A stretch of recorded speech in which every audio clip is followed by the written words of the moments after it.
began with a tape, unmarked, unlabeled, found sealed in a plastic evidence bag at the Cold Creek Sheriff's Department archive. The handwriting on the tag was faded, barely visible under the dust. But one word could still be read: return. According to the chain of custody log, the cassette was recovered from an abandoned farmhouse off Route 6, about 5 miles north of town. No suspect, no date, no further notes. When investigators tried to play it, the sound was wrong. A low-frequency hum, like power lines underwater. Then, faintly, a voice, Maya, tired, recorded in bursts between long silences. He said, "They're not gone. They're above." Audio specialists examined the tape years later. They confirmed it wasn't an ordinary signal. Every few seconds, the background hiss shifted in rhythm, not random, patterned, like coded transmissions. Locals still remember that winter. A string of disappearances, small, quiet cases. A truck driver, a teenage girl, a retired police dispatcher, all vanished within a 17-mile radius of Cold Creek. Officially, the investigation stalled in 1998, but in the archived material, one envelope was sealed separately. Inside it, a burnt fragment of that same tape. Its surface warped, as if exposed to high heat, but on the edge of the magnetic tape, burned into the plastic, was a sequence of 6 short lines, a pattern repeating every 11 millimeters. No one has ever explained what those lines meant, and yet they appear again in the next file. The first trace appeared where no one expected it, in a box mislabeled Weather Reports, 1997.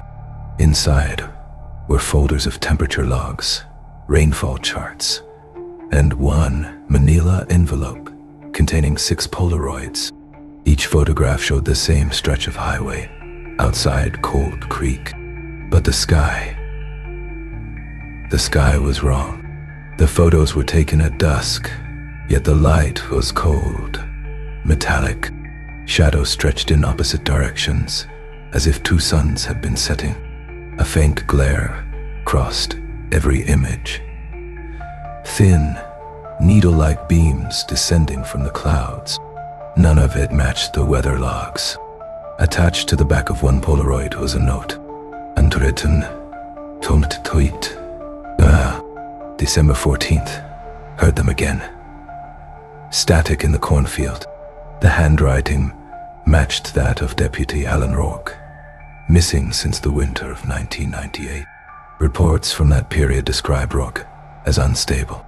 Colleagues mentioned his obsession with radio frequencies, late nights monitoring open channels, claiming to intercept unknown transmissions. In his last recorded statement, he mentioned a pulse, a repeating interference coming from the northern ridge. He said it felt alive. Local witnesses supported fragments of his account. A farmer named Leonard Briggs reported bright lights above his field the same night Rourke disappeared. He described the air as vibrating, heavy, and the sound like bees inside my head. Briggs never filed another statement. He left Cold Creek 3 days later and was never heard from again. At this point in the records, the name Cold Creek phenomenon first appeared. Local papers dismissed it as hysteria, but a small group of ham radio operators from nearby counties started collecting audio samples. Bursts of noise they claimed came from the ridge itself. When analyzed, those samples contained a repeating structure, identical to the one burned into the tape fragment. The same 6-line pattern, the same 11mm spacing, even though this time it was sound. There was no rational explanation. Not yet. But that was the first sign that whatever happened in Cold Creek was never meant to stay buried. Cold Creek wasn't always on the map. Before the dam was built in the 1950s, the valley was just farmland and woods. No paved roads, no power lines. But even then, something was wrong there. The earliest record comes from a handwritten sermon dated 1891, found in the archives of St. Jude's Church. The pastor warned his congregation of false stars descending to harvest the living. He described lights hovering over the fields for 3 nights and a sound that made cattle collapse. That winter, 5 families abandoned their homes without explanation. Their names later appeared on the county's list of missing residents. In 1928, a surveyor named Peter Hanley reported magnetic interference while mapping the ridge. His compass spun erratically, and his notes mention a hum that changed with heartbeat. He never submitted the full report, just 2 pages. The rest was marked I, classified. Locals began calling the northern woods I, the listening field. Teenagers dared each other to camp there, but none stayed past midnight. Those who returned spoke of shadows that didn't move with the trees, and a feeling watched even when no one else was around. One story stands out. In 1964, a farmer named Mary Tilden reported hearing voices in the static of her shortwave radio. Not words, more like echoes of speech. She recorded it on reel-to-reel tape, labeled Storm Channel 2. When later analyzed, the recording contained an underlay of human respiration, as if someone was standing beside the microphone. Every 46 seconds, a faint mechanical pulse appeared. 6 sharp beats, perfectly spaced. The same pattern. No one connected it then. They couldn't know that decades later, the same frequencies would reappear in the missing deputy's transmissions.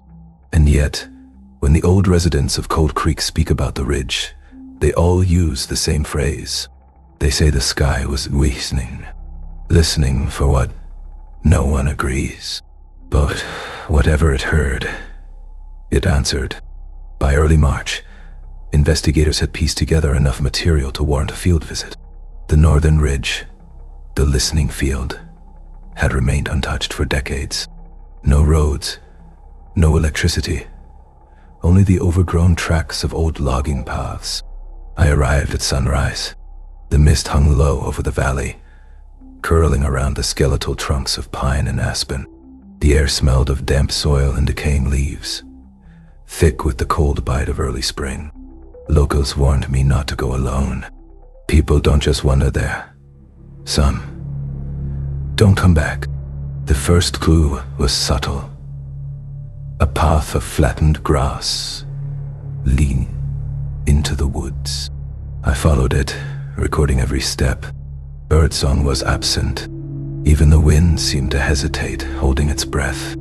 Halfway up the ridge, the first anomalies appeared.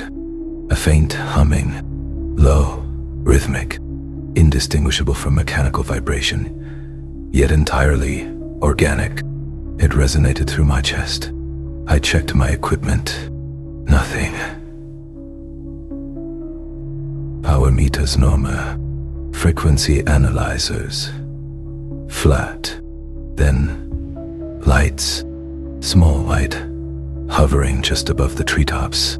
They moved in patterns too precise to be natural. Shifting, aligning, splitting, merging.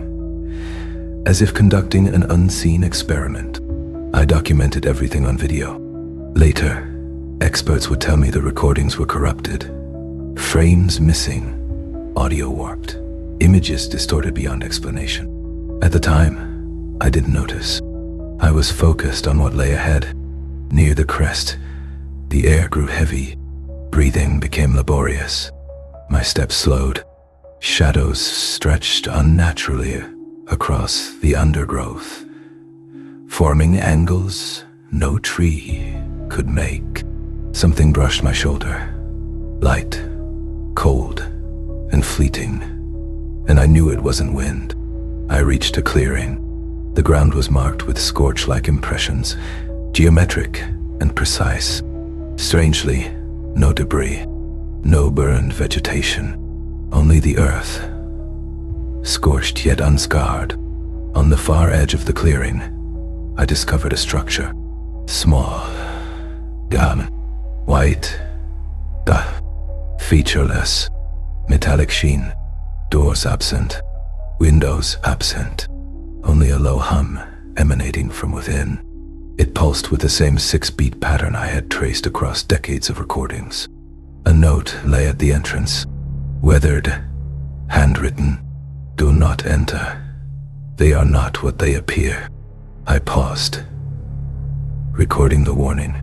The sun was now fully risen, yet shadows remained long, bending strangely toward the structure.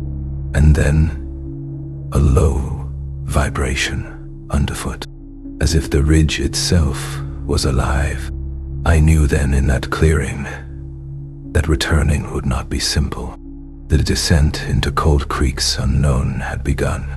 The moment I stepped inside the clearing, the temperature dropped sharply. Not a draft. Something unnatural. My breath formed clouds in the air, though the sun was high. I circled the white structure, documenting every angle. The surface was smooth, metallic, and impossibly cold to the touch. No seams, no screws, no markings, only a faint vibration that sensed with the hum in my recorder. Then I noticed something new. Footprints. They were ant-human, not in size or shape. Long, thin, almost skeletal.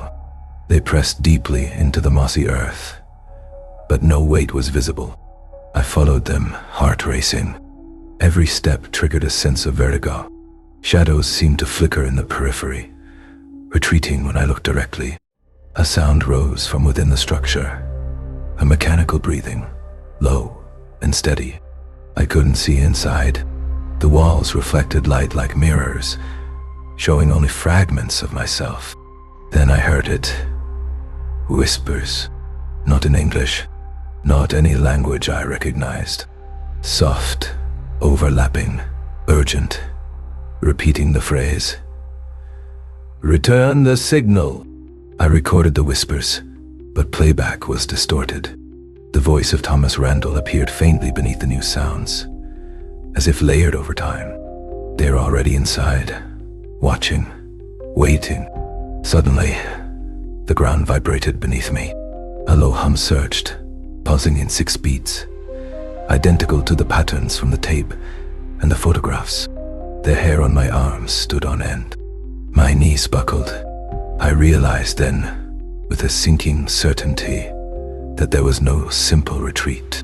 Something had anchored itself to the ridge, to this clearing, to me, and leaving without acknowledgement would not be permitted. From behind, a movement, not a person, not an animal. Something fluid, almost translucent, skimming the edge of the clearing. Its reflection caught in the metallic surface. For a fraction of a second, human-like, then gone. I tried to retreat. The footprints multiplied, more appearing in real time, all pointing toward the structure. Every instinct screamed to run, yet my recorder kept rolling. And then, a sudden silence.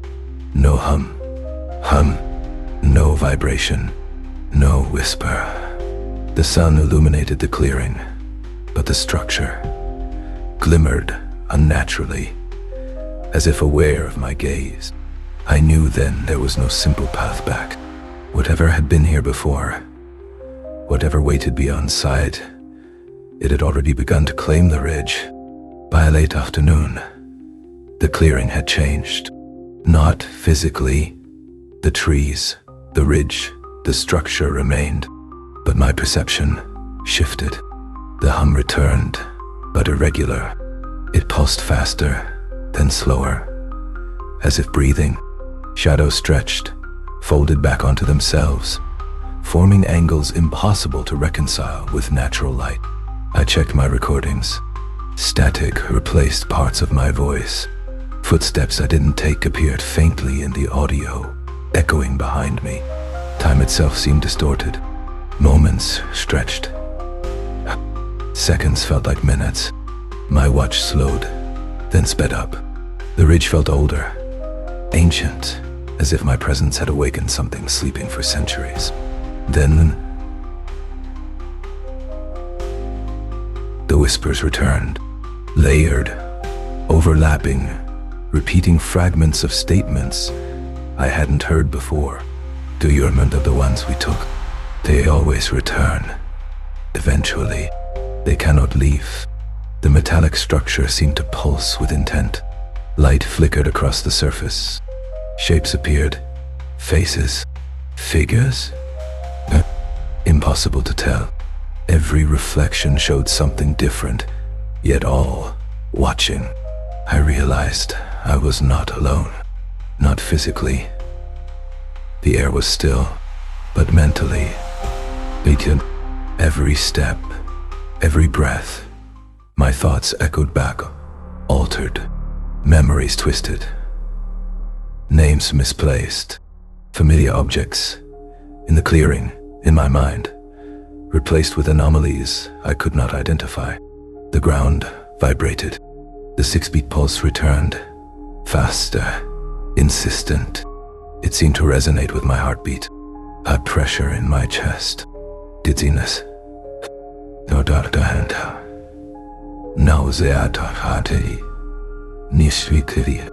I tried to leave. The ridge warped. Paths I had just walked now looped. Familiar landmarks shifted. Trees where none had been. Rocks moved between glances. And then I saw it in the corner of my eye. A figure. Thin-eyed, humanoid, transparent. Tot fancy. Nisibat. Judian dat sodis. Kadenet. Data. Standing just beyond the structure. It didn't move toward me, but everything else in the clearing seemed to lean, bend, and stretch toward it. I raised my camera. The viewfinder showed only darkness. When I lowered it, the figure was gone. But the whisper remained. You cannot leave. Not yet. Investigators later pieced together a chilling pattern. The missing were never random. Each disappearance linked to the ridge, to the listening field, and to the pulse recorded over decades. The first recorded victim in this modern chain was Deputy Alan Rourke. He vanished without a trace in December 1998. His radio transmissions, recovered from his abandoned truck, contained fragments of the 6-beat pulse, overlaid with faint whispers. Other files show a teenager, Jamie Connors, who wandered off during a winter camping trip in 23. She reported seeing lights moving like predators above the trees, following her. They were above me, watching, recording. I tried to run, but the clearing kept shifting under my feet. She never returned. Search teams found only her footprints. Then, abruptly, nothing. Grass and soil, undisturbed beyond a single clearing. Old records tie her disappearance to another case from 1964. Mary Tilden, the farmer who recorded the whispers on her shortwave radio. Investigators noted that the pulse on Tilden's recording matched Rourke's transmissions, Jamie's last audio logs, and the fragment from Thomas Randall. Witnesses described similar phenomena each time. A low hum, vibrations underfoot, shadows bending in impossible angles. Some reported hearing names whispered in the static, their own names, or those of past victims. The missing always returned in reports, but only partially.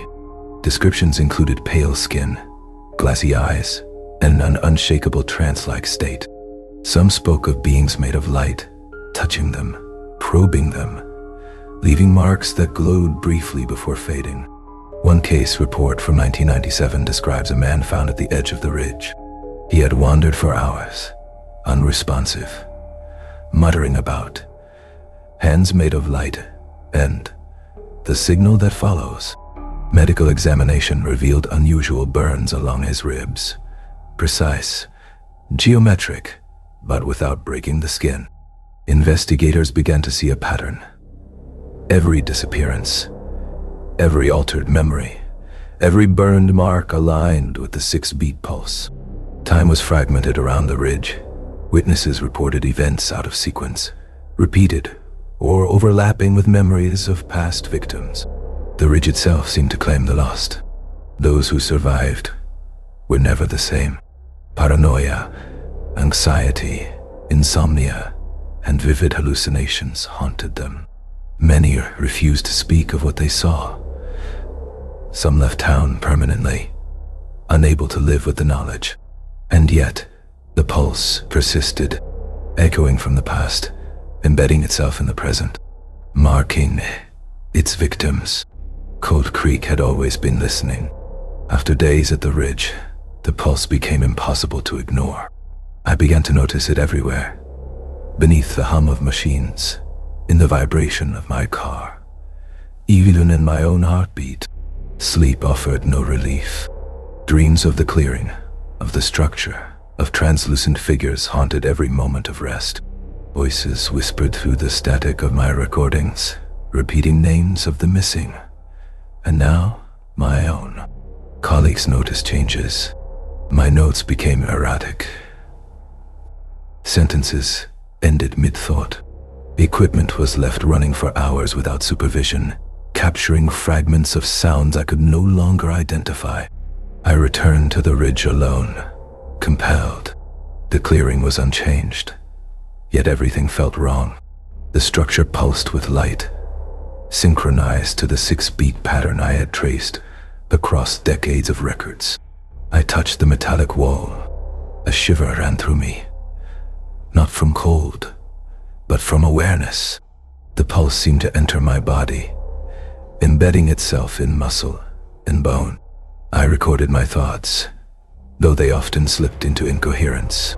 It's alive. It listens. It sees me. Every step I take, every memory I recall, it reconfigures.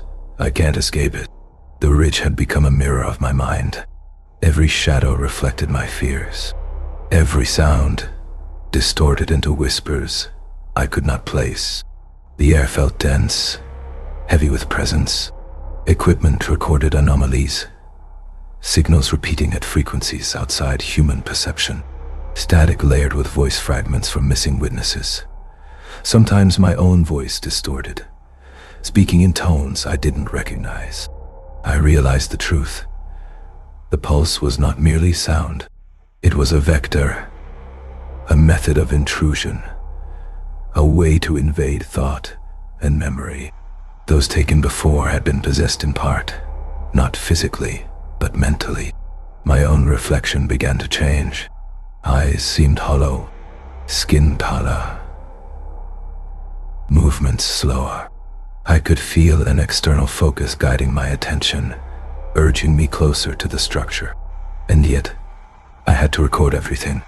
Each moment, each pulse, each distortion of reality, because leaving without documenting it would erase the evidence, and perhaps erase me entirely. The ridge had claimed a piece of me, and I knew, deep down, that it would not let go. Not until the pulse had taken all it sought. The ridge had become a labyrinth. Paths I had walked before now, looped impossibly, merging with others I didn't recognize. The sun no longer marked time.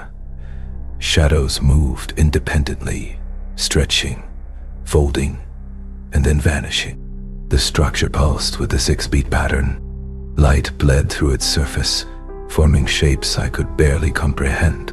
Figures, human and not, emerged, only to dissolve when I looked directly. The whispers intensified, a chorus of past victims, of myself, overlapping in frequencies impossible to separate. Do not resist. Come closer. Join us. I stumbled toward the structure, compelled, my mind fractured with every step. Reality bent around me. The ridge folded like paper. I saw multiple versions of myself, each frozen in terror, each repeating the pulse in silence. The ground vibrated violently. Every nerve screamed. I heard my own heartbeat overlaid with the 6-beat pulse, perfectly synchronized, driving me forward. Inside the clearing, the air shimmered. The structure's surface rippled, and for a moment, I glimpsed what lay beyond, a void filled with light and shadows. Impossible angles, faces of the missing, staring back. I reached out. The pulse entered me completely, embedding itself in memory and perception. I felt time stretch and collapse. Past, present, and future overlapped, revealing every disappearance, every whisper, every mark burned into the ridge over decades. And then the voices spoke together. You see now, you belong to the pulse. I screamed, the sound absorbed by the hum. Light shattered my vision. Shadows tore across the clearing like silk in a storm. When I opened my eyes, the structure was gone. The ridge appeared empty. The pulse faded, but only in sound. Its presence lingered in the air, in my mind, in the recordings. I left the ridge, but I carry it still. The abyss watches. The pulse waits. Cold Creek has never stopped listening. Weeks passed after my descent from the ridge.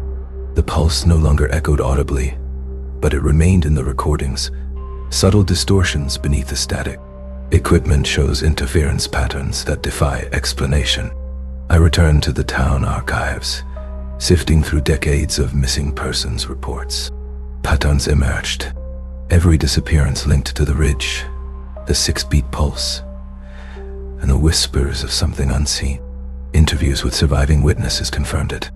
They remembered seeing shadows in impossible angles, hearing voices that repeated names, sometimes their own. Some spoke of fleeting light figures, probing, studying, leaving a sensation of being partially claimed. I reviewed my own recordings. My voice overlaps with others, past victims, myself, distorted and time shifted.